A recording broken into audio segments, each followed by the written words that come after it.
Good morning, everyone. Welcome to the second plenary that we have during the Congress this week. So we have one today, we had one yesterday, and we'll have another one tomorrow. Yeah. And this particular plenary is focusing on embracing the digital transformation and technological development. So that's the main focus of today's plenary. We're going to have three presentations by three interesting presenters, and I think they're going to have some interesting things to share with us today. And then it's your opportunity for whatever time is left in this session to ask questions that you have of our presenters. And I'll give you a little bit more guidance at that time. So I'd like to begin by introducing our first speaker today. Sergio Cordova, he's the founder and chairman of the Public Foundation, and he's also a permanent observer to the International Youth Organization for Ibero-America to the United Nations. So being in that position, that's quite an important position. I'm going to go off script. You have his bio in your information. I'm just going to say that Sergio is one of those people that connects people, he connects the dots, he looks for the opportunities, and he's able to bring those people and those capabilities together. He's quite good at that. So I think you're going to hear some interesting things from him this morning. So at this point, I'm going to turn it over to you, Sergio, please. Great to see everyone here, and thank you so much, Tim, for that warm welcome. I just want to say it's an honor to be here at the second United Nations World Geospatial Information Congress.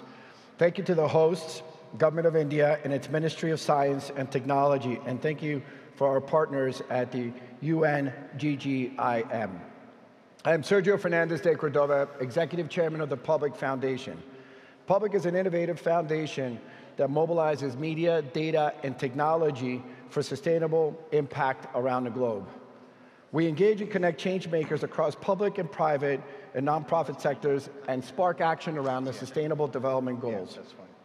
Public was started 10 years ago with the theory that media, data, and technology are undervalued currencies, and that it was critical to utilize this media, data, and technology if we're going to look to create a Sustainable Development Goal platform, as well as we're going to look to create solutions, whether it's civil society, private sector, or government. And we built a foundation with the belief that with media, data, and technology, we could create that change and be that currency to help build on that tomorrow, today. For over a decade, we've been building global ecosystems, not only to give us unique access to technology and media and data assets, but also deep relationships with global leaders across various industries and platforms around the world. Our origins began when we started helping and amplifying the Barack Obama administration's working on their nonprofit and impact messaging, messages that were heard around the world. A few years later, we got involved in the United Nations Sustainable Development Goals, and from there, we leveraged our relationships with actors and the UN system to begin hosting convenings, launching platforms, and helping advance the Sustainable Development Goals. And for the past 2 years, we've been focused heavily on programs that build off of cross-sector relationships that can expand our reach and create impact on the ground in countries around the world. And after 10 years, Public Foundation continues to focus as an organization for the people, generating impact around the globe and advancing the Sustainable Development Goals through media, data technology, and strategic convenings and partnerships to advance the goals. So I'm here representing the SDG Data Alliance. And the SDG Data Alliance, I'm going to show you a video, but it was really a conversation that began with the UN, GGIM group, ESRI, and ourselves when we were looking at the Sustainable Development Goals and looking at one of the most important pieces of the pie, which is data. How are we looking at measuring, creating baselines, and actually providing these resources and tools and technologies for government leaders to help advance the Sustainable Development Goals? So after many years of sort of mapping and bringing these pieces together, the SDG Data Alliance was created to bring GIS technology and capabilities to developing nations in order to accelerate the achievement of the Sustainable Development Goals. You need to be able to visualize and place your data so you know how and where to act and how to take action, how to implement change. We are leveraging multilateralism, geospatial frameworks, and leading geospatial technology and training to create a series of SDG data hubs across the world using the ArcGIS system from Esri.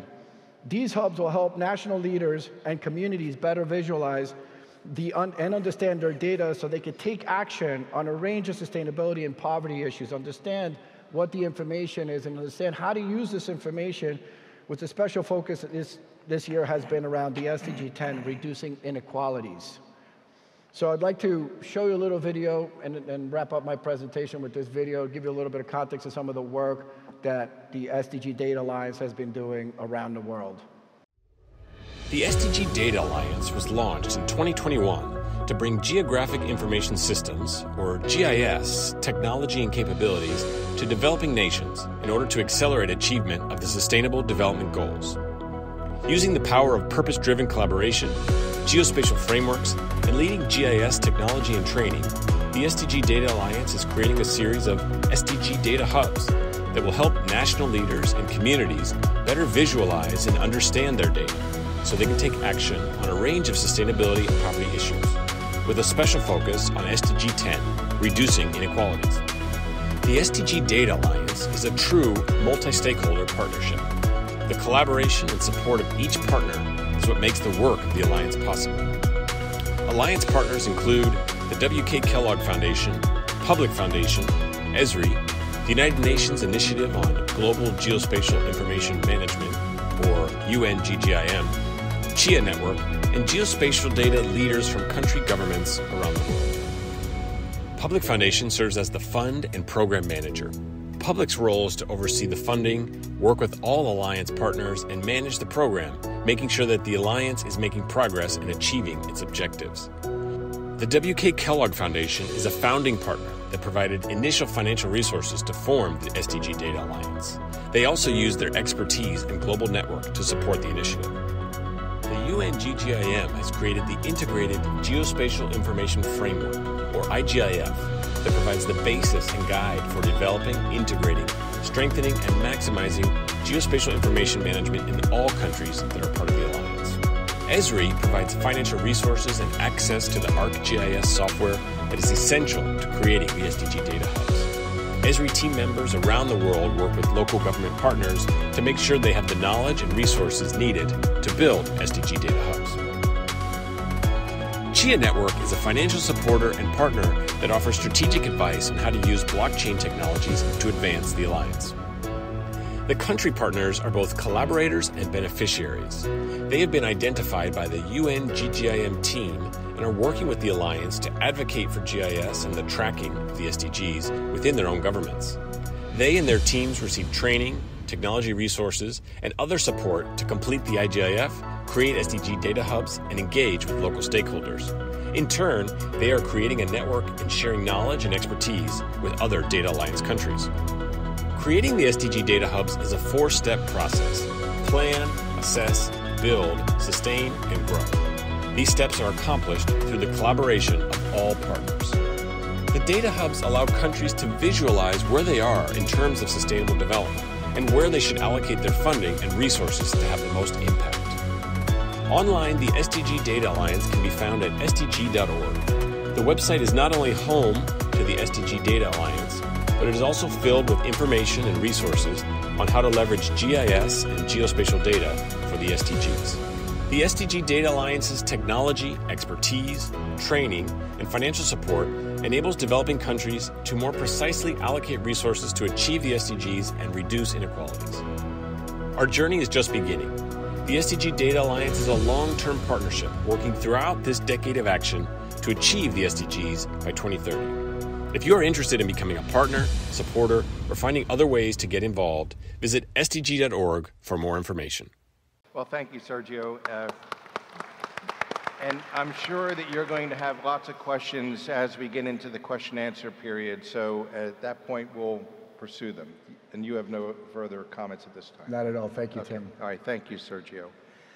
Okay, so we'll move to our second presentation. And at this time, I'd like to introduce Colin Lowe. He's the Chief Executive of the Singapore Land Authority.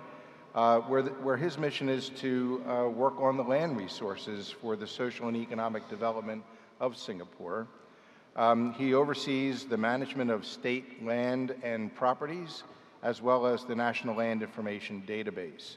Obviously, some of his responsibilities clearly include the development of geospatial data, policies with regard to the geospatial data, as well as technologies to foster innovation. And that's really hoping to support the social and sustainability efforts of the government, the various enterprises, and the overall community within Singapore. So with that, Colin, please. So good afternoon, everybody. My name is Colin. It's great to see so many people together in the same space, physically, finally, unmasked. And if I may add, dancing as well. It's good to be back. And for myself, it's good to be back in Hyderabad. I've been here several times in the past in my previous job. And back then, what I know about Hyderabad is that it's famous for its high-tech city, the city of pearls, and in my very humble opinion, the best biryani. Hyderabadi biryani. I still remember having the biryani at Paradise Restaurant. That's some time back. But I do know now that Hyderabad is also the Geospatial Center for India. So I want to thank the organizer for inviting me to speak. Really honored and privileged to be invited as a speaker, sharing the stage with Sergio and Devlina. Again, my name is Colin, Chief Executive of Singapore Land Authority, or SLA in short. It is a government entity. There are three functions. First of all, SLA is the custodian of state properties across Singapore.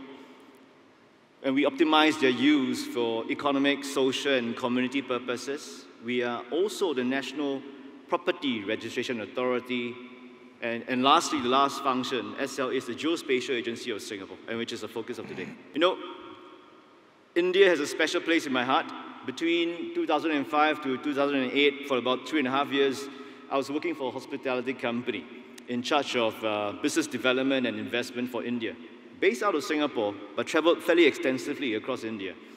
And together with my Indian joint venture partner, we will be on the roads for hours, looking at sites, locations that are suitable for hospitality projects, sometimes covering 3 to 4 cities in 2 or 3 days. And we talk about land in acres. Numbers are in lakhs and crores, very different. So as a reminder to myself, I'm just going to rattle a list of Indian cities I've traveled to. Hyderabad, Mumbai, Delhi, Gurgaon, Noida, Bangalore, Ahmedabad, Chennai, Calcutta, Pune, Jaipur, Chandigarh, and Amritsar. 13 cities.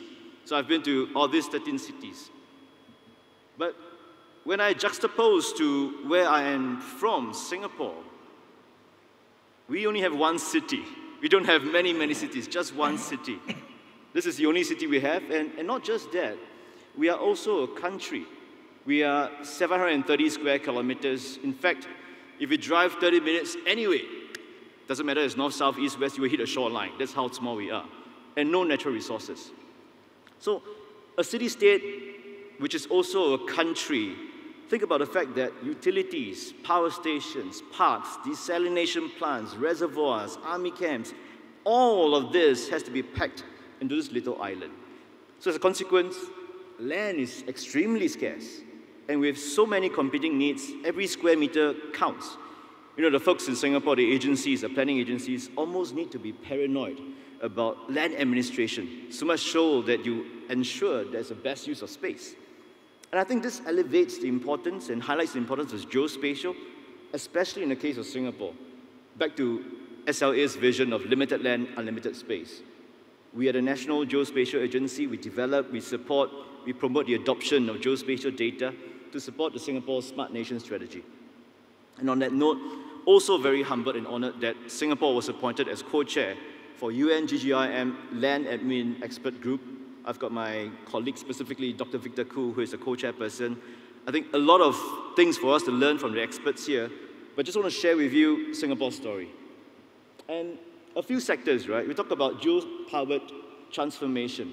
I'm going to touch about a few sectors here. First of all, the public sector, social services sector, how geospatial can be an enabler for sustainability, private sector, and for the young. It's about mainstreaming. So technological advancements. How do we do it in Singapore? We do area photogrammetry from the sky, about 1 kilometer up, as well as ground LiDAR scanning, so it's a point cloud. And I think with this, what you get is 600 billion points of point cloud, 3 million panoramic images, about 5,500 kilometers of public street, all mapped out in a digital twin. And we think that this is an important baseline for high quality data, and hopefully this will lead to better information and decision making. But why do we need this? Well, in short, Singapore is very dense, very densely built, and more often than not, you find mixed-use developments. So in the slide that you see here, you have elements of a public housing with housing at the top. You have an MRT station or subway station at the bottom. You have airspace for the bus interchange. We are seeing a lot more mixed-use developments. How do we manage all these cadastral needs then? And I think with the digital twin, what you can do is that we are transforming city planning. Now, with all this digital twinning and 3D technology, what you can do is the planners, upstream planners, can think about wind flow, microclimate change, microclimate analysis, think about modeling, simulation, to the extent of even shadow analysis. We think this is an important step towards a smart nation. And the National 3D Mapping Initiative provides the foundation bedrock from which countless geospatial applications and derivative products can be built on. Tree mapping. Singapore is a garden city. We may say that Singapore is a city in a garden. Whichever way you look at, a lot of trees in Singapore. This is a problem statement of National Parks Board. We work with them very closely. Previously, the folks on the ground has got to manually, physically be there to measure the girth of the tree, to check the health of the tree. And you can imagine it can be fairly dangerous, especially if you talk about tree-lined highways. So with a LiDAR scan and point cloud effectively, we have mapped the entire tree ecosystem. Going forward, what they need to do is to go online and see what is the changes, if there may be. And I think a consequence of that is that now you know different species of trees have different growth rates, different girth, different crown, different size. The next time when you're planning a park, it allows you to specifically see which species of trees will help for the particular park. And in geospatial analysis, this slide here, what we show is data-driven decision-making. I think the folks from the last session talked about decision makers. This is something that we want to paint to decision makers as well. If you have geospatial analysis, you have demographic data, demographic profile, overlay it over, and then you can be very targeted in the facilities that you build for your respective counties. Is it more of young families with young children and hence more childcare centers, or is it the other way around? What about a situation where Singapore faces aging population? Now, if you see the picture on your left, this is a barrier-free access. So what this means is that SLA has come up with an app, a map app actually, called One Map. And within the One Map app, something that we're working on is that you can choose a route or a route that is barrier-free. So if you're physically challenged, if you're young babies on prams, if you're moving heavy goods, the route will allow you to tell you which is the barrier-free, curb-free access. I think it makes for better, transportation. Now, on the right-hand side that you see, autonomous vehicles. Geospatial, precise GNSS is the bedrock of how AVs will work. And SLA is very proud to support this. This is what you see in the super parks at Gardens by the Bay. So not just going up, because we're so small, we go down as well. So mapping of subterranean space, digital underground is very important. The digital underground research work was done in 2017. It's to create a roadmap towards a reliable underground utility map. And to a certain extent, instead of cut and cover, and sometimes contractors have been known to cut the wrong cables or wrong pipes accidentally, that's not good. So this is a way of having an X-ray eyes, if you may, of augmented reality going through underground without the need to physically excavate. And I think beyond that, we have heard about machine learning, you have heard about artificial intelligence. SLA is also working with artificial intelligence, specifically AI Singapore, to see whether can we utilize AI to highlight things like street signage, little curbs, road and roadside features, so that we can, instead of manually mapping this on the map, we can use this from an AI perspective. It'll be more efficient, more effective, Social services, I think it's about mainstreaming, telling people, raising awareness of what some geospatial technology can do. And in this slide, what you have, as I mentioned, one map. In fact, one map on this situation, geospatial mapping is important for social services. COVID. When COVID happened, what we did for SLA, for Singapore, is that we actually mapped out the various test centers, the various test kits vending machines, the various mask vending machines as well. So it's more effective. You find which is the one closest to your home. And one map actually powers over 100 Singapore government services through the One Service app. And this provides municipal services across a variety of domains. In fact, the World City Summit was held in Singapore in May this year, where mayors across the world fly to Singapore, and for the very first time, there was a presentation on geospatial to raise awareness. And I think that was a very well-received presentation. Mayors subsequently called us and said, you know what, I would like to try this. I would like to try this in their home country or hometown. This slide that you see here, My Responder app, if you get into an accident, imagine the anxiousness that you would if you call for the ambulance. How do you describe your precise location? Now, if you use this app and dial for help, it automatically geotags it. So there's no ambiguity about the location, and help can be rendered much faster. Another possible item that arrived from a very proactive seeding that we have done, we met a mayor in Singapore to raise awareness, and that's where she said, you know what, in her particular constituency, she can think about using this map a lot more. Think about social services, think about profiles of needy families. How does she map out all this on a particular map, analyze it geospatially, and be more effective in terms of rostering of teams? So it's a more targeted provision of services. And as a consequence of that, barrier-free access and inclusive employers. Now, if you're physically challenged, what do you think about mapping inclusive employers? And if you're physically challenged, you probably want to go to an inclusive employer closest to you. So these are the many different ways, downstream ways, that I think awareness is needed on the ground. Sustainability, something that we talk about a lot. Geospatial can be an enabler for sustainability. And in this slide that you see, the 3D solar potential map, Singapore has mapped out pretty much the solar potential. So it's not a case where if you've got a roof, put a solar panel. Because if you do that, a blind proliferation of solar paneling instead will increase the urban island heat effect. Digital twinning, urban heat as well, along the same lines. Flooding, we are 730 square kilometers. In fact, 30% of Singapore lies less than 5 meters above the mean sea level. So if this thing happens, we don't have much to play around with, right? Rising sea levels is an existential threat. So coming out with a digital twin allows us to develop a map for flood inundation, inland flooding, to do simulations. We spoke about the public sector, academia. We're working with both NTU, National Technological University on the left, National University of Singapore on the right, and the one on the right, you're talking about the possibility of using LiDAR scanning to better estimate carbon sinks. So from the perspective, we're also tinkering with the Ministry of Sustainability and Environment in Singapore to come up with a green map. All things green, EVs, solar potential, carbon sinks, recycling points. Can we map it on a single map so there's a single resource? Private sector. We want to position ourselves as a living lab, and this slide shows, a last mile delivery. This Ninja Van is one of the largest kind of delivery company in Singapore. They had a problem statement. Using geospatial analysis, better mapping, more precise tools, they can solve their problem statements. We also work with Singapore Business Federation.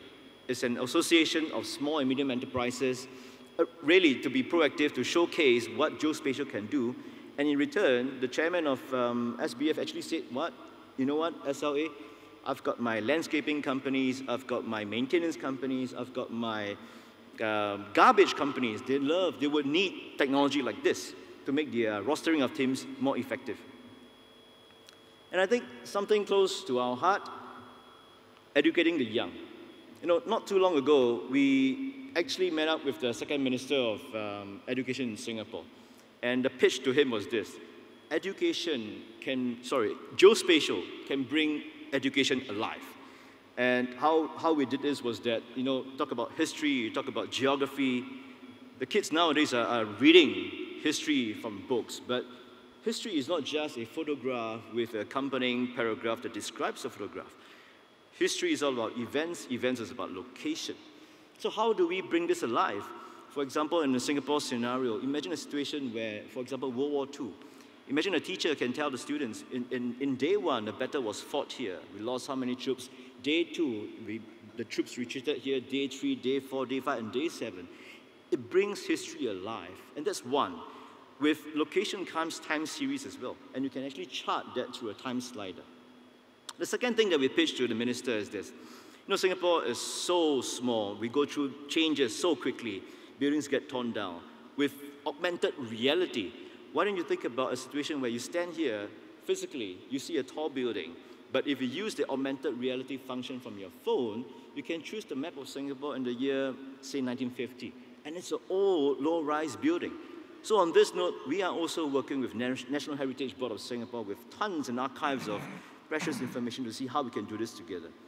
So the minister, upon hearing our presentation, got all pumped up, got his curriculum folks, right, to speak with our SLA folks, teachers from primary school, secondary school. The polytechnics met up, and they were very enthused about it. Then came this question from a teacher. She asked, why limit to just history and geography? SLA folks, you have a digital twin. If you have a digital twin, I can ask my children or students this question. Imagine you are flying a drone, you are standing here on level 2 of this building. I want you to fly the drone to a building 300 meters away to the 30th floor. What speed and angle should you fly your drone? That question came from a maths teacher. And that's precisely what we want to do. Create awareness, create a habitat, but not be prescriptive. And I think, Tim, you mentioned about prescriptive. Don't be prescriptive about it. Let the end users ideate themselves. So we're continuing this journey. And I think some of the sessions yesterday as well, the pitch to the minister is that when the children are playing with all this technology, unknowingly, they're learning geospatial stuff. And there is a career path for them. You may not be academically inclined, but you're good with tactile, good with coding. I mean, you have the likes of the logistics company, the Googles of the world. There is a career path for that. So just to very quickly sum it up, I'm going to have a short 2.5 minutes video, just as a... A great city is one that is accessible, convenient, and safe. Not just a place to live, but a home where we can share life's special moments with the ones we love. Now, with geospatial technology and locational data in the mix, there are endless possibilities to build cities that are more efficient and livable for all. Whether we know it or not, most of us are already living geo-enabled lives. In Singapore, this is made possible by One Map, a comprehensive digital map containing data that makes day-to-day decisions a little easier. Looking for a new home? Search recently transacted property prices and nearby amenities, all on One Map. You can also assess public childcare centers and schools located within a 1 to 2 kilometer radius. Finding the perfect place to live, work, and play has never been easier. Are you a cycling enthusiast or driving to work? With detailed local data at your fingertips, your journey is safer, quicker, and greener. Skip the jam in your daily commute, or pick out the best park-connected network to explore the island on a bike. Find out if you're in a dengue cluster. And remember to spray insect repellents. A great city is the product of many hands working together. With geo-enabled services, it's now possible to improve your neighborhood anytime, anywhere. Report hygiene, safety, or maintenance issues and geotag your location. Geospatial technology already powers many aspects of city life. Now, it's time to let it empower you. Download One Map to experience geo-enabled living today. Available on Apple and the Android App Store.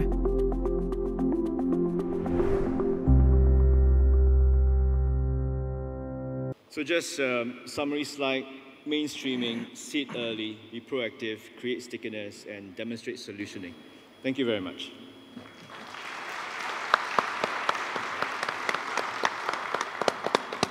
Well, thank you, Colin. That was more than interesting, and I think we're starting to, at least from my perspective, starting to weave a story. So as we begin our discussion following our presentations, we can get into some of those specific details. So our third speaker today is Dev Batterjee. She is a data scientist, lots of experience in using data, but also the power of data science. And I was impressed in reading her bio that she doesn't have just one startup, she has more than one startup. I can't even imagine how difficult that process is, so that's quite impressive unto itself. But it's clear that she is able to use geospatial information, technology, and then the power of data science to advance the services that she provides. So Dev, if we could hear from you, that would be great. Thanks. Thank you, Tim. Well, am I audible? Great. Awesome. So, it was lovely to hear from Sergio about SDG Data Alliance, the kind of data collaborations we're talking about. And I've already I went through your presentation on Singapore Land Authority, and it's really inspiring of what we can do in India. I don't have a presentation, unfortunately, so you have to bear me, going up and down and talking to you. I would really take this opportunity to really share my story. Well, first of all, it's lovely to be here in presence of the best geospatial minds of the industry, eminent data scientists, industry leaders, policy makers, thought leaders, and I have had a lovely last 2.5 days interacting with many of you. And as a matter of introduction, I am the CEO and founder of data science startup called Numerate. And we are using GIS data in building sustainable and traceable marine ecosystems and profitable marine livelihoods. I am a data scientist by profession. I come from pure play data science, but introduced to the world of GIS in the last 10 years and fell in love with it. But I also wear a different hat. I am the FICCI Fish Tech chairperson, FICCI as in Federation of Indian Chambers of Commerce. So I kind of dabble around in entrepreneurship, being a techie person, handling the technology of it, but also into a little bit of understanding how to really do the sectoral growth. The first few minutes of my talk, I'll talk about how we really bumped into the coastal community as a ecosystem for whom we are working with the grassroots communities, and the last bit I'll talk about how do we really see what really is needed to build the global village, as you're talking about, enabling the global village, and for us is the coastal community. So back in 2018, the team was working on coastal flood modeling. It was a project granted by the European Space Agency. We won the grant. We were working on the risk modeling of coastal floods. And when you do a risk modeling of it, you do a geophysical modeling, as in how far the flood is extent, or how deep the water is. But you also do human capital risk modeling, as in who is affected, which is the livelihood we're talking about, how many lives impacted, how many lives lost, where in demography, which location. So what was becoming clearer and clearer is the economic section facing the brunt of climate change the most. Is the fishing community, and is the small-scale fishing community, and these are the coastal communities that we're talking about, remote in nature. And this was all desktop-based research back in the day, and we tried a lot to really validate our findings with some research that has been done about the demography, but there's none to be found. very, very underrepresented in the mainstream dialogue. So we took up our own way of really doing or talking to the communities and understanding. And we were a tiny startup back then, so it involved me and my colleagues and friends of friends and relatives, and even my mom to really, they were given a set of question papers to go and ask fishermen, and come back with findings. And we realized there are three main problems that the fishing communities or small-scale fisheries are facing. The first is the fact that we found that climate change is impacting their lives, which turned out to be true, because what climate change has done is really change their cyclical pattern of fishes that swim near the coast. And okay, for a matter of introduction for people who don't really know the term, small-scale fisheries are fishermen that fish within territorial waters with boat size less than 20 feet or less. So for them, they are spending more and more time out in the sea, getting exposed to more bad weather. Cyclonic conditions out in the sea has increased has doubled over the last few years, owing to climate change, and this is true for across the world. So what happens when they spend more and more time on the sea is not only a risk to their lives, but also the fact is 80% of their cost is fuel. So they're not only creating a dent in their own pocket, but they're burning more, more diesel, so more carbon emissions out in the sea, right? The second thing that came might not be climate change related, but it's more about the fact that geographic inequity, as the fact that the urban planning that we see doesn't exist there, so they have to travel really 50 kilometers to sell the fish or buying any kind of fisheries equipment. So market linkages are completely missing. And the third is the fact that a culmination of all this too is they do not have representation in the mainstream finance and insurance. So we are talking about the step before underwriting, collection of data, understanding this demography so that some kind of financial instruments can be built for them. So as you can understand, the problems were large and wide, and it was societal in nature, environmental in nature, policy-level decisions, and we were a tiny fledgling of a startup back then, and we realized what we can do best is basically we are techies, we analyze GIS data, and so where we started is building a tool that will help them understand the immediate seafront or immediate marine ecosystem or the weather or the marine conditions in their own environment better. That was the birth of our app called N8OFish. N8 is what we fondly call a startup numerate. It is available in Play Store.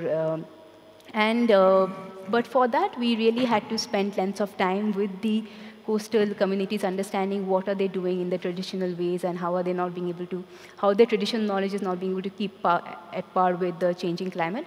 And there were various different parameters that they shared with us, saying that this is all we need to really, navigate better in the sea, and that included ocean currents, tidal fronts, sea floor depth, that included wind direction, wind speed, potential fishing zones, algae blooms, hyperlocal weather data out in the coast, and these are near real time, and we refresh the data every 4 hours, and this is what the app provides to them.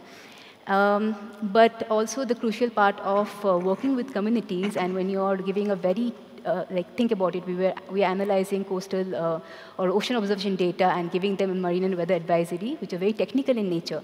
But you're expecting a fishing community to really understand it. So you have to really model it in a way that communities can use it and does not need too much of technical knowledge. I'll talk about it in the lessons learned. When we were developing the app, what also happened in parallel in 2019 is that we got selected by the United Nations World Food Programme. That gave us a good platform to really validate the fact that the work that we are doing is not just India-focused. It's actually, it's a problem for 67 countries across the globe, which has large coastal ecosystem, which large population of small-scale fisheries. So overall, we call it small-scale fishermen or small-scale fishing community. But the impact is very large. 80% of fisheries around the world are small-scale. They employ almost 25 times more local youths. They fish within territorial waters, do not use invasive means of fishing, so largely sustainable means of fishing. And 76% of the workforce is fisherwomen. So there's a large, women-driven, society there. So that got us interested, and also the sheer numbers. We're a for-profit company, so of course, we had to have the numbers, needed to understand the numbers there, the market sizing there. In India alone, it's 4 million marine fisher folks, 2 million marine fisher women. Around the world is 800 million small-scale fisheries.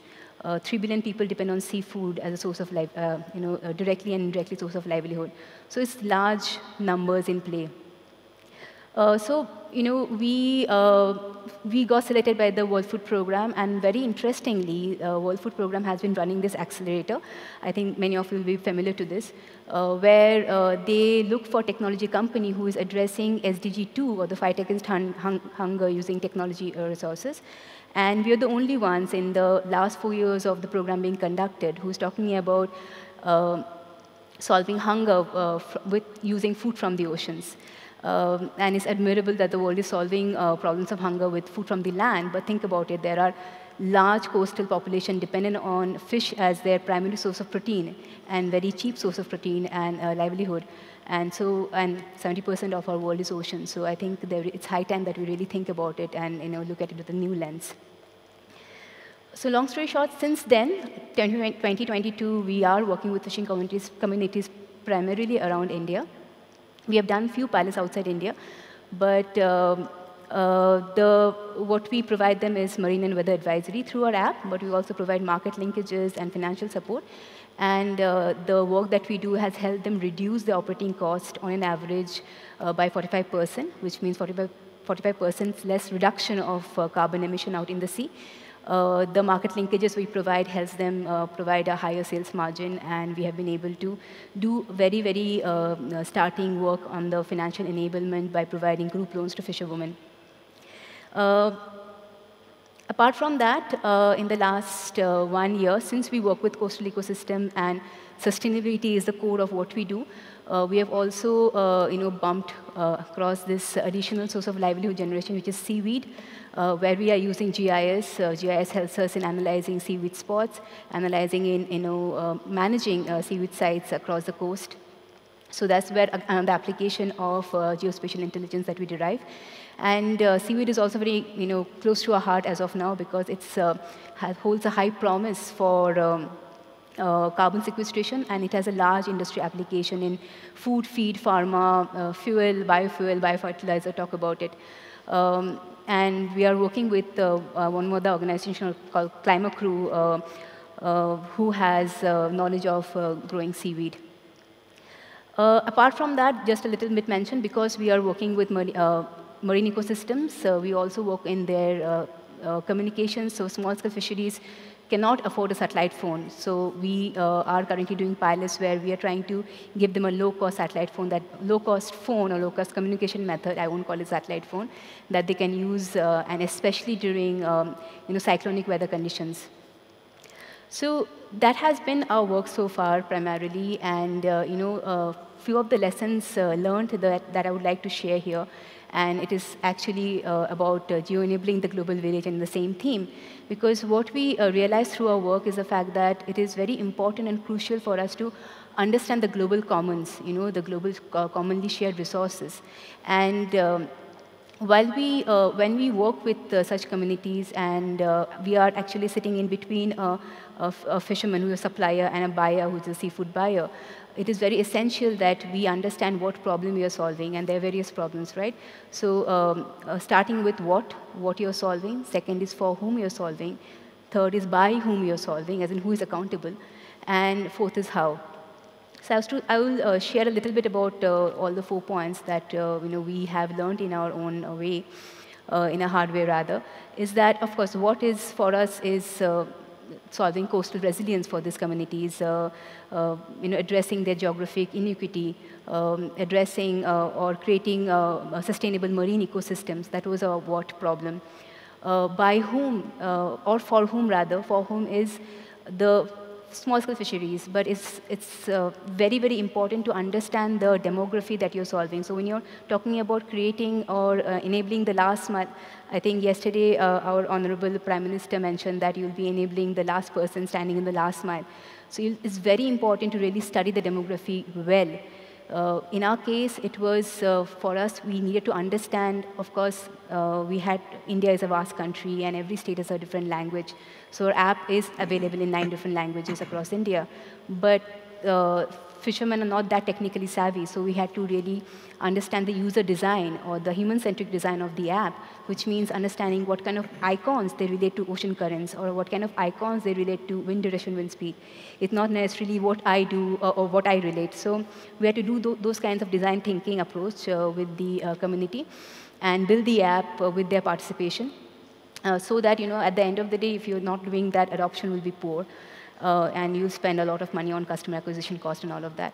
So for whom also meant the fact that the fishing community is very remote in nature. So you had to support offline map. But when you talk about offline map, it should not be very heavy in nature. It should be usable in any kind of a smartphone that they have. So all those design thinking has to be done when you are typically talking about solving for the global village, which are not necessarily urban customers. And the second thing is, of course, by whom, which is mostly people like us.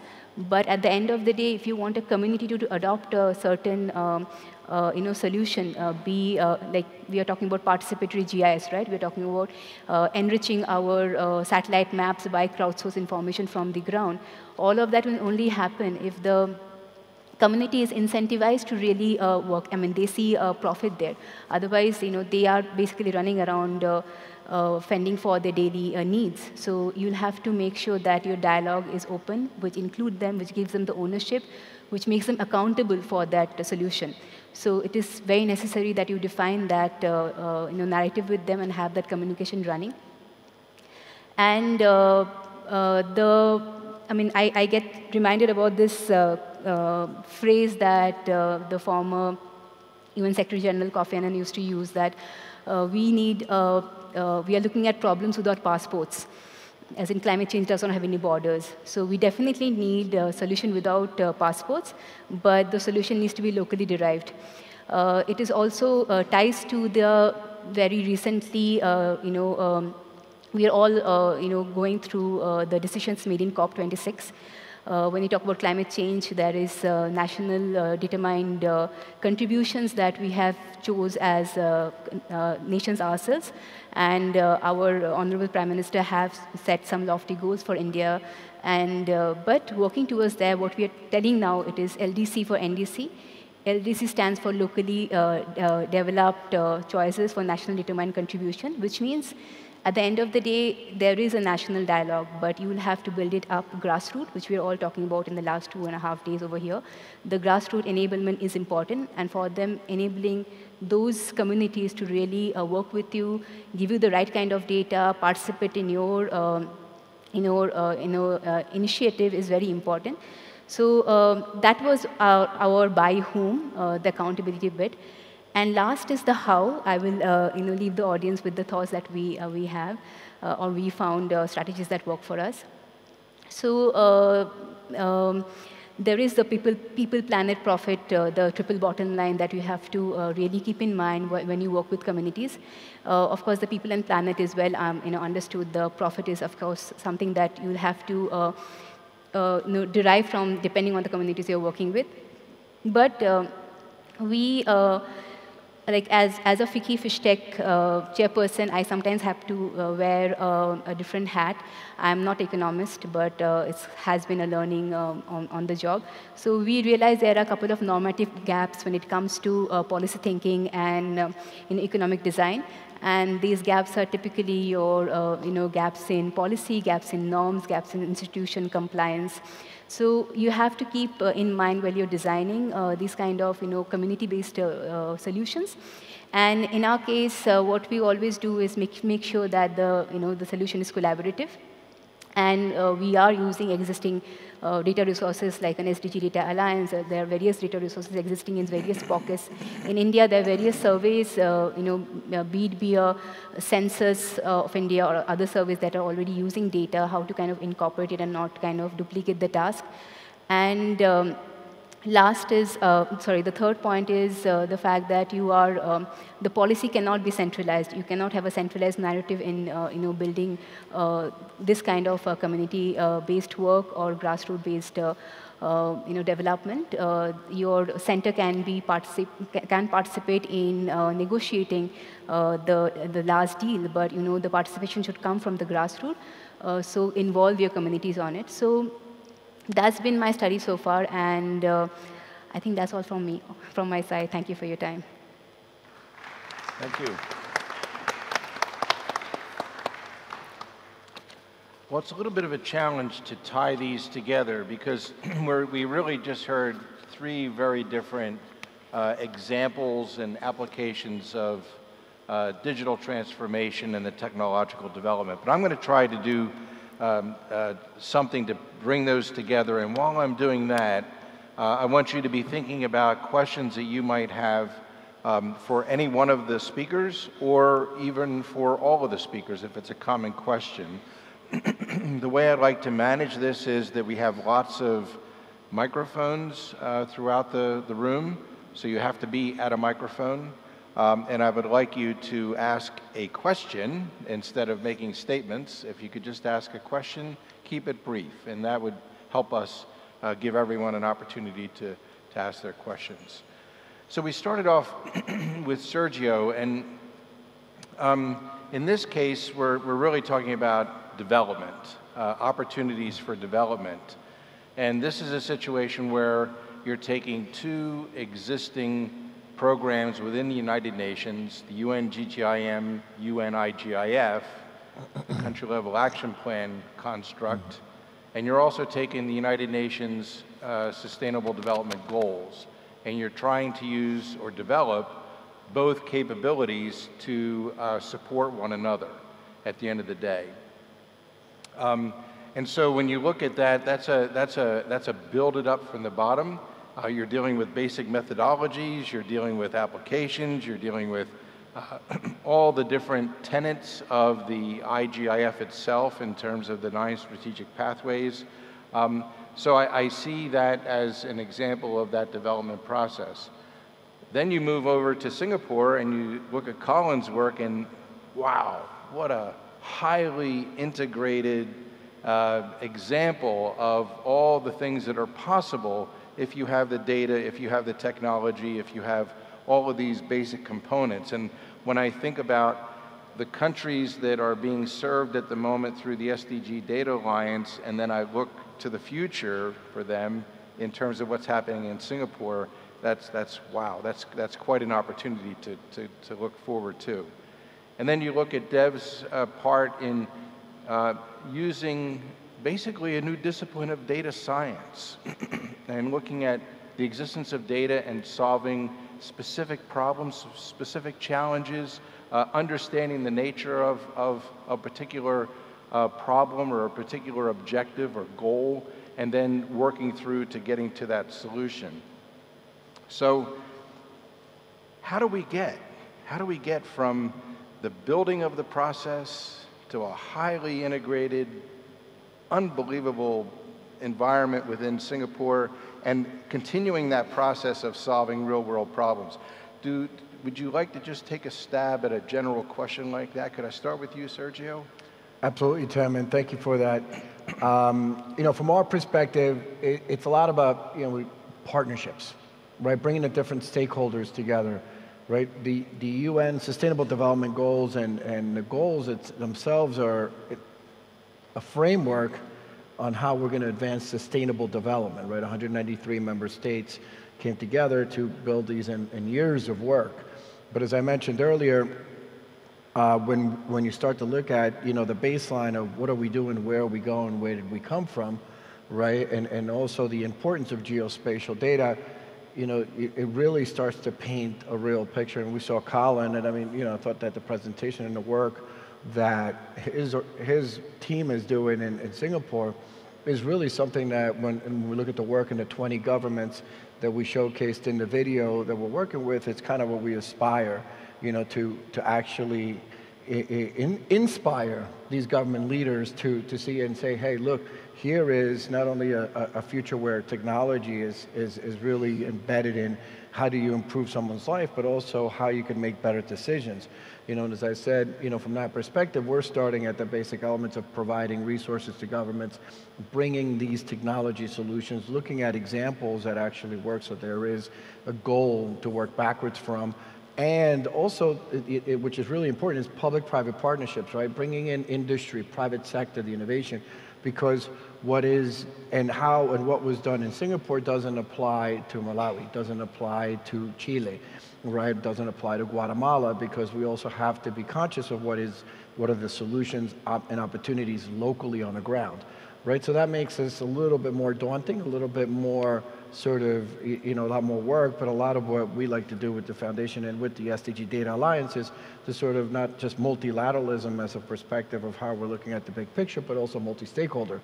We're making sure that there's civil society, private sector, NGOs, and the government involved in the conversation, so we start to build sort of a framework of what the GGIM has been building and building on top to bring in the different innovators. So the SDG Data Alliance is really that sort of engagement mechanism that brings in the different stakeholders that normally the UN would not be sort of housing, if you will, or promoting. That's where public foundation. So to us, again, it's a little bit of bringing all these different stakeholders. It's a bit of different ingredients, but we're just, I think that's, again, from our lens, to your question, that's how we have been advancing the goals, how we've been advancing geospatial data, and also helping advance governments' role in how they could use these technologies. Well, thanks, and I think that's really good. Now, Colin, I'm one of Sergio's countries.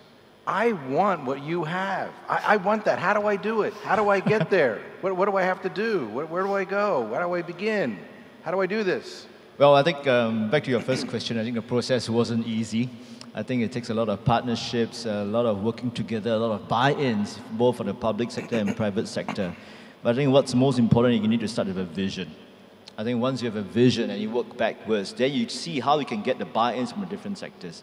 But I think if you talk about, from a less developed society or country to reach a particular status, and I think what I would say is that let's look at the existing issues and the problems, and let's look at, what are the low-hanging fruits, if there may be, and then think about startup packages. Maybe it's a 1 to 10, for example. You can't have everything at the same time. We didn't go through the process as well. It's not a one-stop-fits-all. It's a due process of inkling our way, pushing boundaries, getting the right buy-in from the right person sometimes to share the story. And I think if you go that way, you can show progress.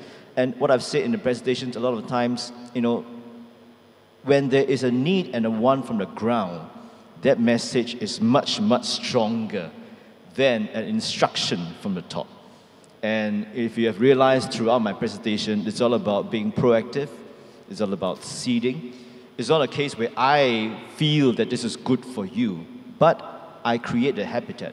I show you what the habitat is. You guys on the ground, the businesses, the students, the small and medium enterprises, the large corporations, they realize that there is such a platform, there's such a tool, and they begin to ideate. And then it's them who say, you know what, Colin, SLA, I need this. And I think there was an earlier panelist that mentioned, you think about the Google Maps, you think about traveling, you think about tourism, the maneuvering, the navigation, geospatial underpins all that.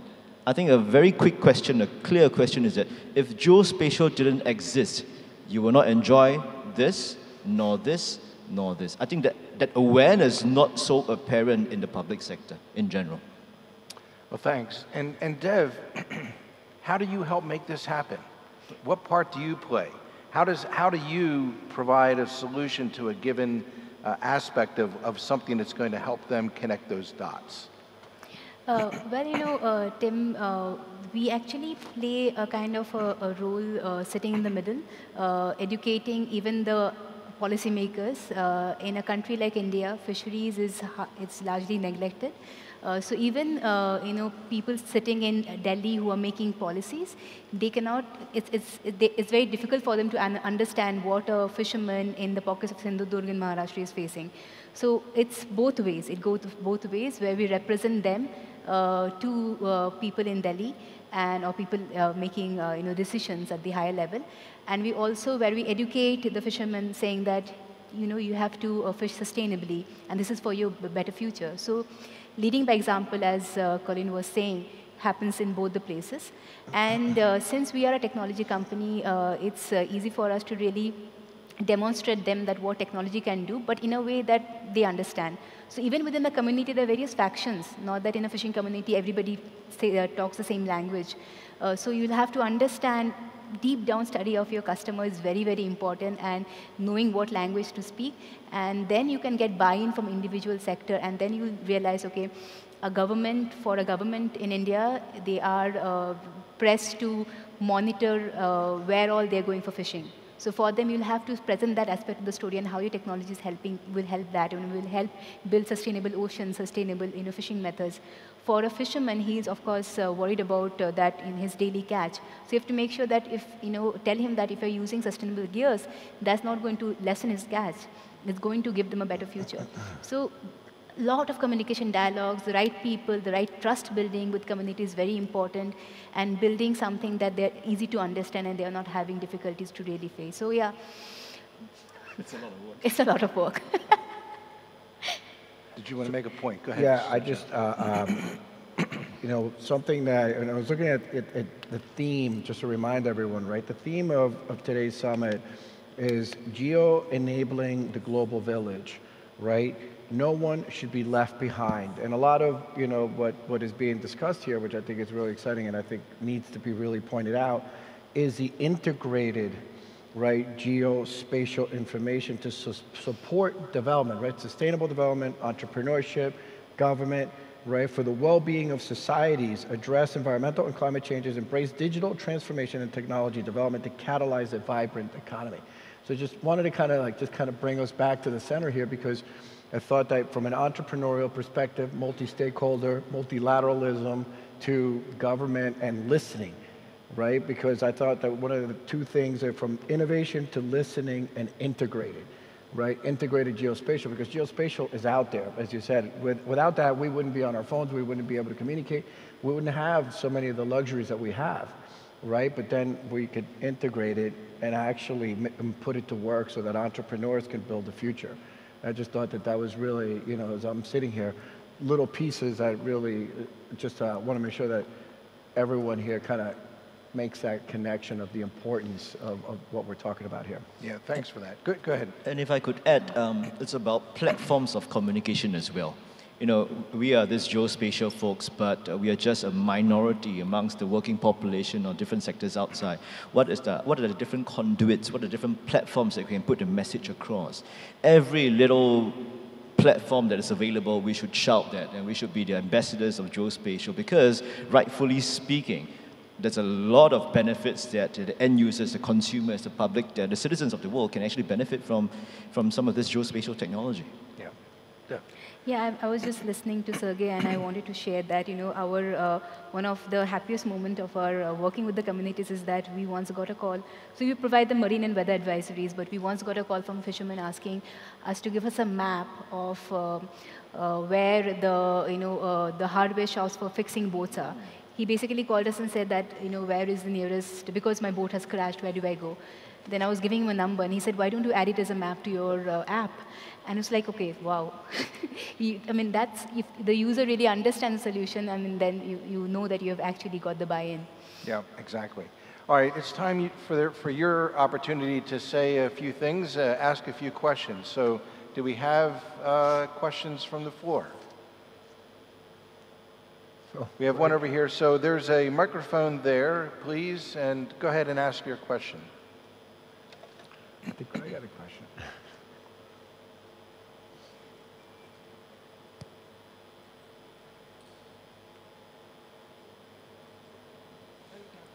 Can you hear me? Yeah, there, okay. There we Thank go. you very Okay. much. Thank you. I'm Dr. Jamra from Ghana. And I like the Singapore experience, very impressive enough. But I wanted to know whether they face some challenges with regard to the landowners. In the first foremost, who are the owners of the land in Singapore? Is it the customary or is it for the government? Talking about landowners? The owners of the land in Singapore. Is it the government or the customary people? Well, from the Singapore perspective, all land belongs to the Singapore government unless it's been sold before on a freehold basis. Then it's perpetually yours. But we also have cases of leasehold, 99 years, which means at the end of the 99 years, it comes back to the state. That's how it fundamentally works. And I think, just to add on, the reason for that is that we're a very small place. You know, we turned independent in 1965. In fact, the next year, in 1966, the Land Acquisition Act was started because it is important for the government to take some of this land for infrastructure works. That's how you get public housing. That's how you get the MRT train lines. If that Land Acquisition Act didn't happen in 1966, a lot of land will be in private land lots. We may not have a public infrastructure development situation. Yeah, in this case, how would you advise countries with multi land acquisition system, like ownership? We have the customary. For instance, Ghana, about 80% land belongs to the customary authorities, and only 20 belongs to the state. And if you want to, go into what you are doing, what will be your advice? That's a very big question, actually, to the politicians. But I think a lot of buy-in needs to be done. A lot of education needs to be done.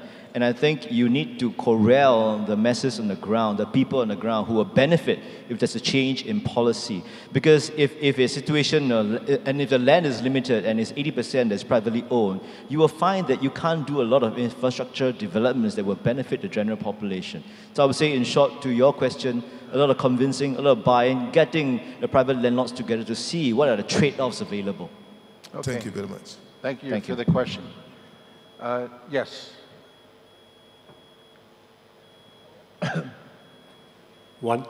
Okay, my name is Dieter Fritsch from Germany, and I'm really expressed about the excellent infrastructure of Singapore. The question is, how do you maintain the updates of your infrastructure?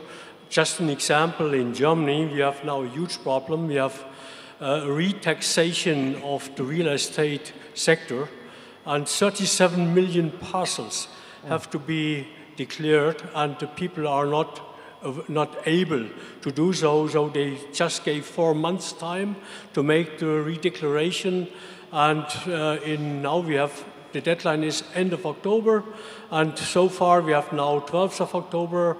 About 7 million people have submitted their declaration, and all the others cannot do it because of the missing knowledge. So how do you maintain training and updating of your excellent infrastructure in Singapore? Okay. Just to get a question correct, you're asking about the updating of the geospatial infrastructure? Right. Not easy. In fact, one of the issues we struggle with is the recency of the data. And it's a balancing act. The more accurate data you need, the more money you're going to pump in, the less frequent you can do. So in the slides that I presented, how we have done it is that 2 prongs, right? You fly a plane from 1 km up, takes the aerial photogrammetry, and then LiDAR point cloud from the ground, and that takes very detailed information. Can we do this every year? We can't. In fact, we only do this every 5 years. Then comes the problem. Singapore progresses so fast, not just in Singapore, in many cities, in many societies, progress so fast. How do we get recency? It's a perennial question, something we're still thinking about, but we're exploring ways to see whether there's any other way of doing it. Of course, you may have your satellites from 35,000 kilometers up, but it will not be accurate. At the same time, there's also talk about drone technology. But being drone technology in a very landlocked Singapore, you can't possibly fly drones everywhere. And the issue we face in Singapore is cloud cover. So a short kind of answer to your question, not an easy thing, something that we're still exploring, but hopefully we can get it a bit more recent than the 5 years that we're talking about. Okay. And I guess, you know, what I would add to that is that if you are a much larger country with far less resources, you have to stage your development and Absolutely. your maintenance over time. We have one over here, please.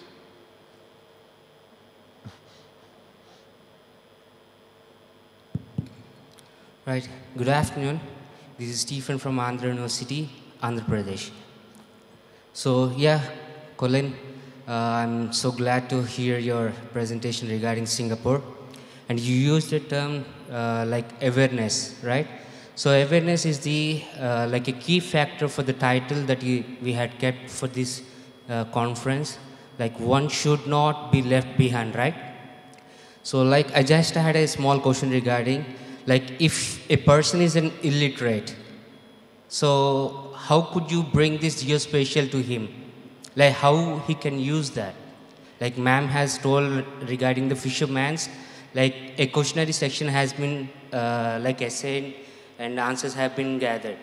Like if this is the case for an illiterate, so how could you like bring this geospatial technology to that illiterate persons? Oh, that's a great question. Yeah. My personal thoughts are this.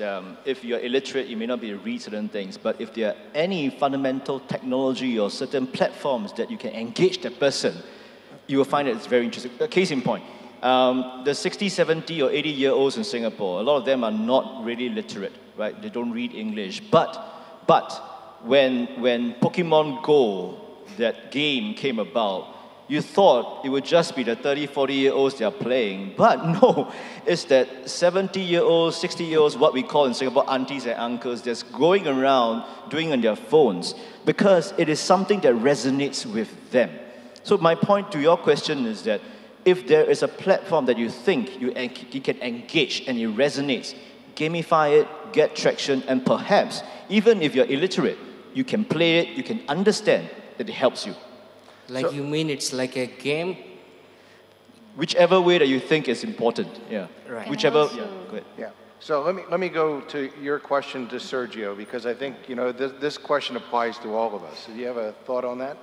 Yeah, no, I think from our perspective is really, you know, building capacity and as I said before, is identifying sort of the cultural elements on the ground and the stakeholders, right? I think a lot of the time we forget that, you know, we're pushing information down, but it really should be bottom up and identify what are the things, if it's Pokemon or what is it that people are actually doing and go with their flow to help gather the information. Yeah, thanks. And Dev, have you had experience with this? I would like to share my experience in that. As I said, you know, working with communities who are not really technical savvy, there is a big aspect of digital literacy, which we do. So any such communities will have to go and educate them about the app in their own language. You'll have to find people whom they trust, because all communities won't really trust me. I'm an outsider to them. You'll have to have those connections. But as Colin mentioned, gamification is very important. So whenever you're talking about the app, you can't give them descriptive videos. So we create videos in different languages, in 9 different languages, and those videos are interesting for them to understand, okay, they are talking about fishing, and you're being able to reduce the cost of fuel. Make it in a way is interactive, is gamified. You're seeing more pictures than actually, you know, dialogues there, which will, you know, keep them engaged. So a couple of things I have to keep in mind when working with the last mile, you know, customers. Thank you. Yeah, one more, please. We'll hold that question, please, to give others a chance to say something. Let's go over here to number 5, please.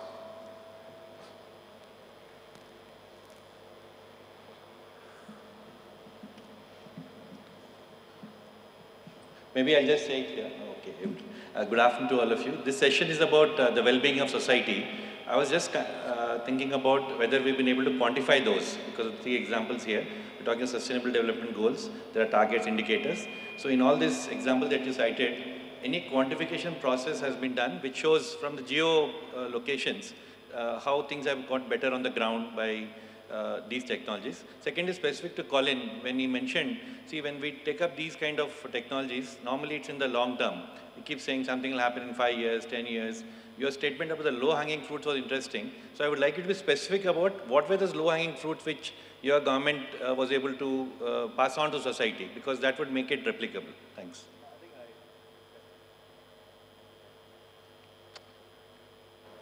hello. Testing. I'll answer your second question first. My personal take, low-hanging fruits, if you ask me, is to seed early, the young, the children. We're not talking about even the tertiary students. Really go young and try to educate them in the sense that what geospatial can be and how they can leverage on geospatial. And the reason being, once you start young, and the catchment is much larger. If you talk about children and education, if you can get their buy-in, you're talking about thousands of students. And this is batch after batch after batch after batch. And if you get the buy-in from the students when they are playing with something that exposes them to geospatial technology, if you are parents of school-going children, you may be keen to find out what is your son or your daughter playing about? What is this thing that I've never encountered in my education before? And that gets a very positive kind of a second buy-in, if I may put it from the parents' point of view. So it may not be a low-hanging fruit per se, but it's something that I think is low-hanging if you seed early, if you seed correctly, because once you seed this correctly, there'll be generations of people who are more equipped and more well-versed with geospatial technology. Case in point, SLA recently had a bring your kids to work, to office, to get some interaction. And our geospatial folks, my colleagues who were sitting down there, obviously in the office we have game stations, right? We have the station A, station B, station C, and station C was Minecraft. Minecraft with Marina Bay Sands, Singapore icons embedded. We actually had 2 colleagues stationed there to explain. But when the kids came, you know what? Don't bother. They went there, they did their own stuff, and they're meddling around, fussing around, playing with the Minecraft, Singapore version of Minecraft. And that's my point. Choose the platform that resonates with them. They will feel it invariably when they're playing, they're designing things geospatially. Then how do you contextualize and embed into the curriculum and education system? Can I ask you to repeat your first question again? Sorry. Well, let me go. He was talking about the SDGs, so let me come to Sergio on that if I can, because you've got to focus on SDG 10, for example, and so maybe you could just say something about how that fits into this process.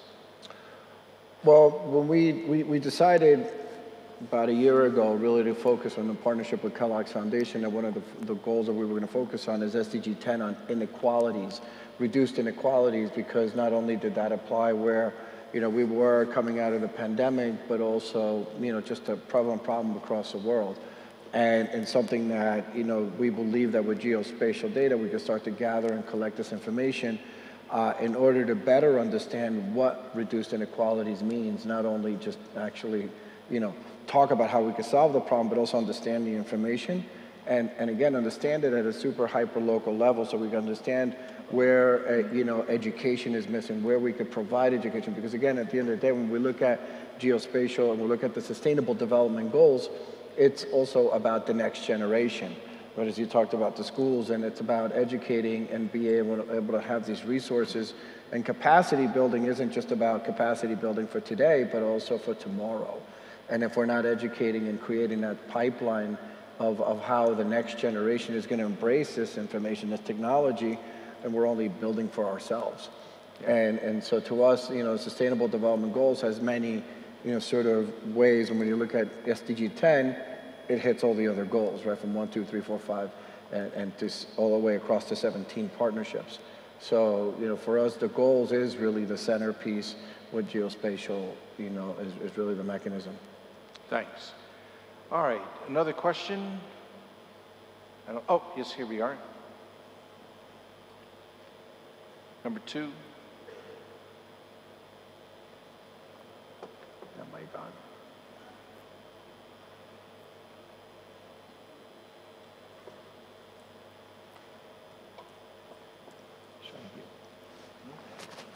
He's trying to give you a break. It's coming out. Lorenzo De Simone from FAO. We are concerned with supporting countries in building technical capacity in actually producing their geospatial data, mostly crop data, land cover data in general. And on top of this, of course, the aim is to build applications. Now, when I saw the Singapore app, of course, it's lovely, and I'm in love with applications which have geointelligence. My question is regarding the quality of the input data, so the accuracy of those maps. We struggle a lot in ensuring that maps are of high accuracy because you need more training and calibration and validation data. I was wondering what's the process in maintaining such an app beside the architectural side? How can we ensure that the quality of that data is somehow controlled and it's stable over time so that the services that come to the user, then they are, kind of precise? Thanks. Thanks. This is a very technical question. As you can tell, I'm not a technical person. but my answer to your question is that's why I mentioned earlier, it's not an easy process. This was a journey that started 10 years ago, and along the way came issues about platform, came issues about data integrity, came issues about different sources of data. What is that fundamental solutioning, if I may put it that way, to cleanse data so much so that it talks to each other? Not an easy question to answer. I am afraid I can't answer you directly. You can refer to Dr. Victor Khoo. But I think the other side issue that I can glean from your question is talent. And that's a real problem.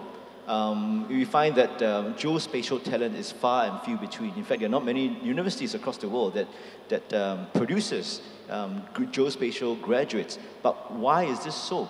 And I think it goes back to my fundamental point, because I think there's a lack of awareness. Because if you think about geospatial, there is only one career path. And there was a session panelists yesterday that there's only one particular career path. We can not go in different splinter or tangent career paths. But I think that is not correct, and which is why we also mentioned that you need to seed early, allow geospatial to be sexified. Let's put it that way. And you get more traction in it, not be geology, geography graduates, but in fact you can have midstream people from different, you are one classic example, right? I think we got another lady who's French, who was a previous panelist. She's a journalist, but she crossed over to geospatial. How do we get more of such folks with diversity of thought, allows the base to be broadened, and hence communicate more, raise awareness? So I didn't answer your question, but I will want to take your name and I'll ask Victor to answer your question. Thank you. Any others have thoughts on this? Data collection is always an ongoing exercise, and for us, just taking that question, we need field data collectors or collecting coastal data of ecosystem data. Data validation is very core to what we do. So you will need an army of people, and it's not an easy task. You need an army of people who is able to collect data and validate the app, validate your applications at every new places that you are providing satellite imagery for, and at various levels. So QA is essential. It's an ongoing activity. Thank you. Sergio, go ahead. Yeah, I think to kind of just package this and kind of obviously speak about the SDG Data Alliance is that, what we saw was, really the element of bringing all this innovation, all this different IP together, right? So it's not just the stakeholder, which is government, or the entrepreneur that has a solution.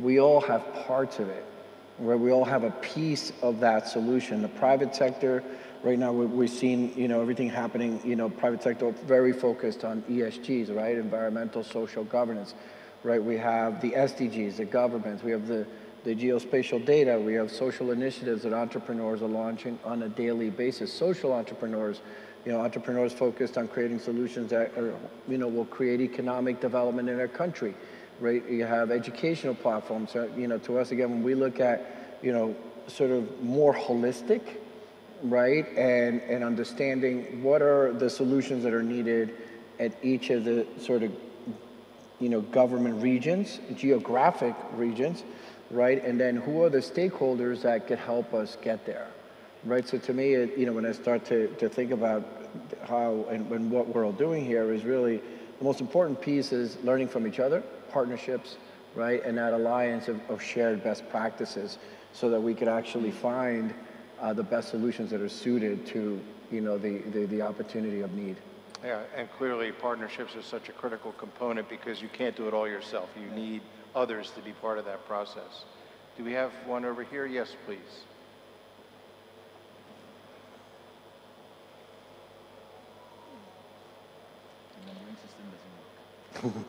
Yeah. Good morning, ma'am. My concern to you, ma'am. The thing is, GIS systems, data is very important to develop, to run these programs. You understand the value of data. I'm coming from a very small village. I want to share a story, then I will come to my point. Some of the agency come to just point out the GPS locations. So the villagers are not ready to, no, you cannot take my locations. What you are doing? So these kind of illiteracy they have. So you are the people who are the great visions of this, and you know what is the importance of data and why they are taking the GPS locations and what could be the outcome. So don't you think that we should run a program from the ground level to make them understand what is the potentials of this data and what could be the beneficial for us? Thank you, ma'am. Thank you. Even from government employees, they are not allowed to do this. No, you cannot do this kind of survey here. And that time I was there in my village, so it was horrible, ma'am. Thank you so much, ma'am. No, I completely understand, and everything that we do is grassroots enabled. And see, as a company, we need to keep the government in the know, because as I was saying, there's an education that the government also needs to have. It's very, it's difficult to expect for a government employee sitting in Delhi to understand the various factions of the society that is across India, and it's a large ecosystem. But coming to your point, we work with grassroots communities, and it has not been easy for us. Trust me, in 2018 when I was visiting Versova port in Mumbai, showing them I can give you what kind of various marine and weather advisories, the fishermen did not even feel like talking to me because I was an outsider. They were like, who are you to tell me about fisheries? So we had gone through that experience, but then I realized that you'll have to work with people that they trust. So every village or every fishing community, you'll have to find somebody they listen to. So you have to have the buy-in. So trust building with community is very important. And of course, they don't believe in government babus because they think that what are they gaining from being the data? They are not getting any benefit out of it. So that kind of communication education needs to happen. So you cannot just go and throw off the information on them. You have to really take the collective ideation, their problems, and then tell them this is what you have. And problems are different. I mean, the kind of dialogue we have to have with the Kerala fishing village is very different from a dialogue that we are having to have with the Maharashtra fishing village, very different from a dialogue that we are having to have in the Andhra fishing village. It's very different. We did a pilot in Philippines. That's again a different demography altogether. So studying and research and being able to communicate that with the community is the biggest is the biggest part. Technology, I'll say, is still comparatively easy, notwithstanding not taking away the marvels of technology, but social engineering is core at working with community. Thank you, ma'am. If I could add, in a Singapore context, I spoke about the small and medium enterprises. Some of them are mom and pops, obviously fairly resistant. And what we spoke to the Singapore Business Federation is that in the respective sectors, it could be maintenance, it could be landscaping, it could be F&B, find me that champion, which is that particular mom and pop company that's a bit more flexible, more willing to try things, and can be a strong advocate. If you manage to do this, you have one champion in each sector, it becomes a very strong advertisement, a very strong testimony and support for the particular sectors, and I think adoption will be much easier down the road. Find your early adopters. Early adopters, exactly right. That's good advice. Yeah, no, okay. I'm exactly as I was saying before. Is I think part of the most important part is understanding what are the pieces, the puzzle pieces that are already on the ground. Basically, as Colin said, who are the champions or who are championing different innovation that can be used?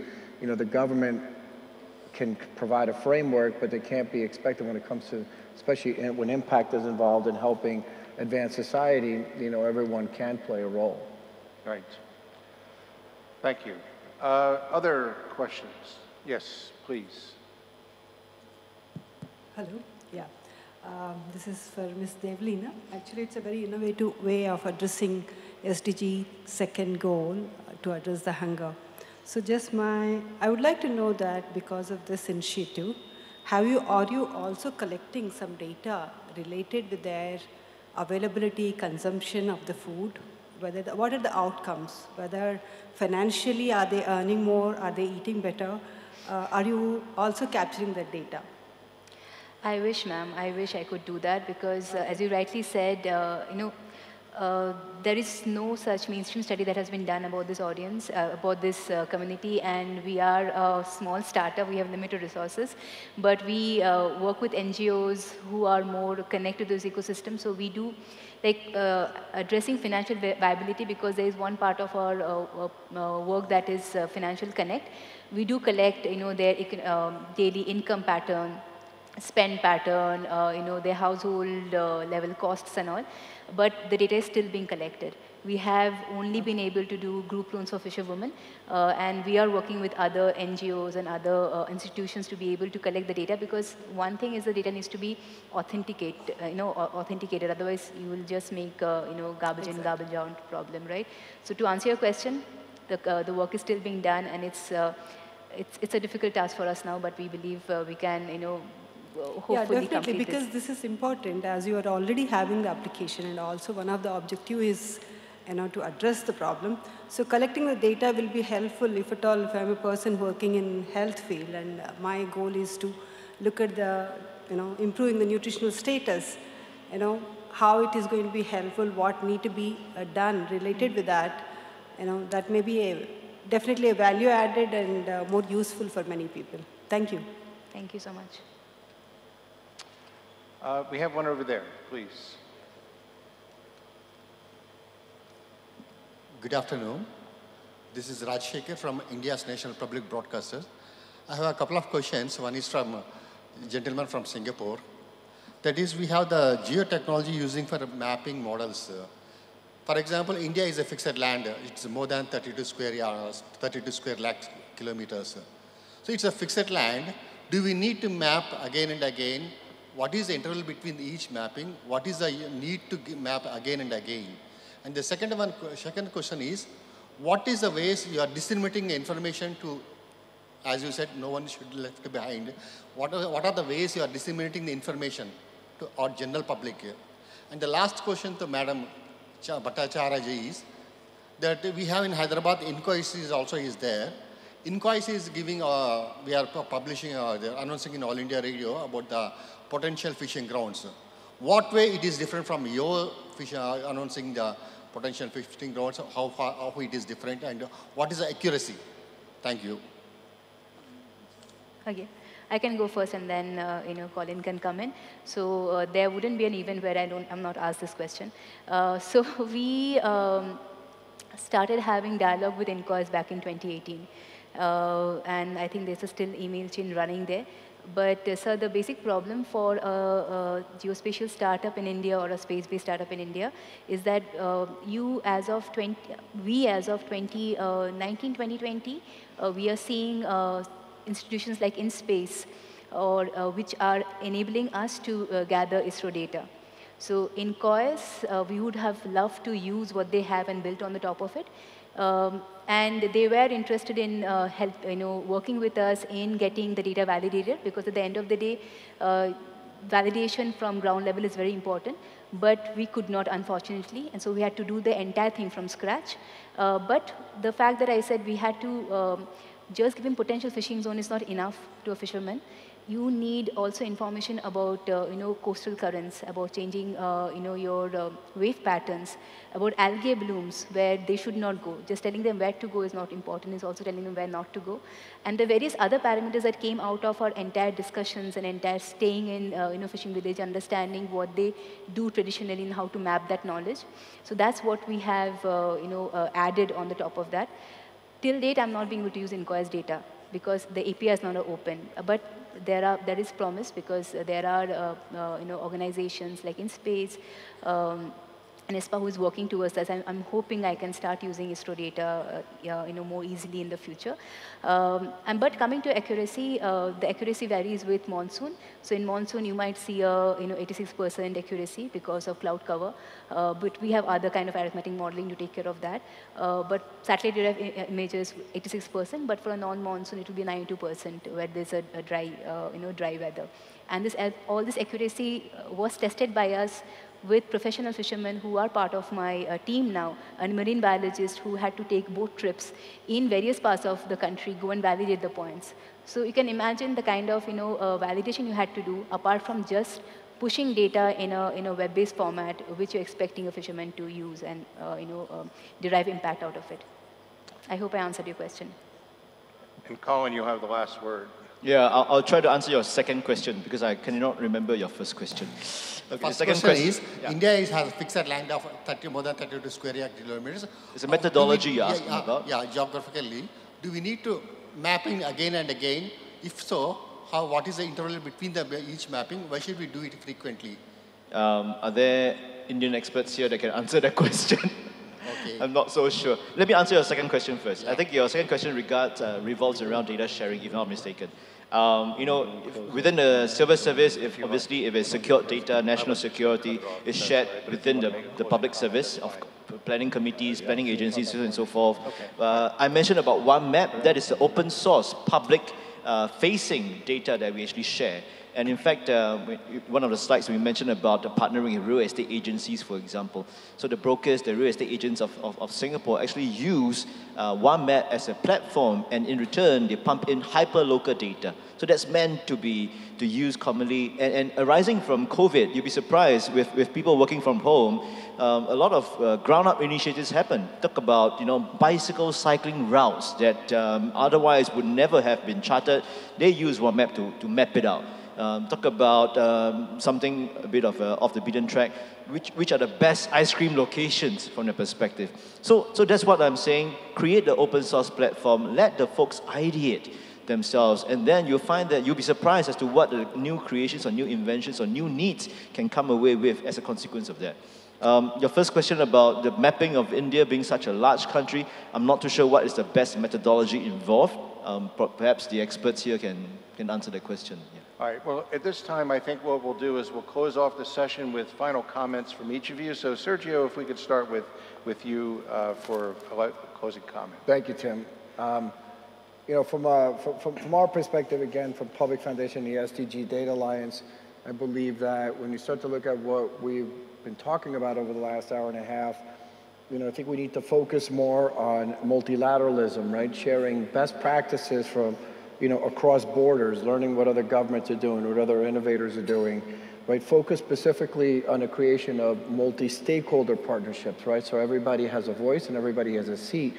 So we're able to learn and look across the aisle, look across the table, look across industry, right? And bring the different partnerships together, whether from the different sectors, segments, countries, regions, and unite them around a common goal.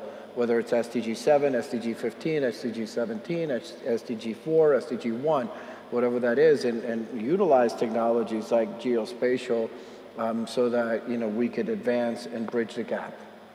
All right, that's great. I think that's a good idea.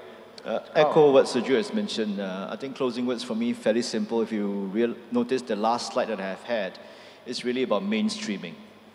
Mainstream, be proactive, seed early, create stickiness. And if you do this right, it can be a very, very powerful platform if you do things early from the perspective. So that's my closing words then. Okay, thank you.